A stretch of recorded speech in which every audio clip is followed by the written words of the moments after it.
Oops, we got the New York Times. How an aversion to masks stems from toxic masculinity. A narrow idea of invincibility and invulnerability traps most men in images of ourselves that have failed most of us, argues the author Anand Giridharadas. The hell do you say that? Giridharadas. Now, if you don't want to wear your mask, you're toxically masculine, right? And then this attack on masculinity has continued. And we've seen this over the years. But 2020, there was a huge push against masculinity. Now, why would the big money that's funding this weaponized media be so concerned with changing your ideas on what it is to be a man? Right? The Changing Images of Man is a book that we talked about in a few of these streams. I know we talked about one of them with Jay Dyer. The Changing Images of Man was a... Guys, if you want to be the big man, the big daddy... There you go. The Changing Images of Man.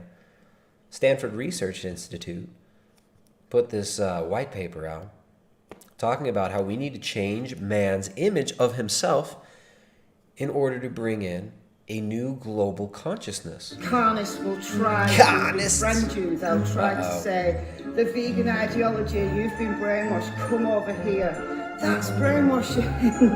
That is the actual brainwashing. So, masculinity is toxic, but what's good is putting a piece of cloth over your face, which we're always exhaling bacteria. All right, we've got all sorts of gases that we're exchanging with our external environment. We're meant to be breathing freely through our mouths. But, no. God just, this is the scientism. Nature, and evolution just forgot to design you with a muzzle on your face to keep you safe. It just forgot. Oops. But don't worry. Science is here to tell you now you need to wear a mask. Now you need to be separated from your families. We need to lock old people up in their old folks' homes to protect them. Right now, we've seen how many of you have had grandparents or parents that have passed away over the last year after being isolated from their friends and families. Isolation is one of the best predictors of all-cause mortality. Isolation kills humans and animals. Yet we're told, this is gonna protect you.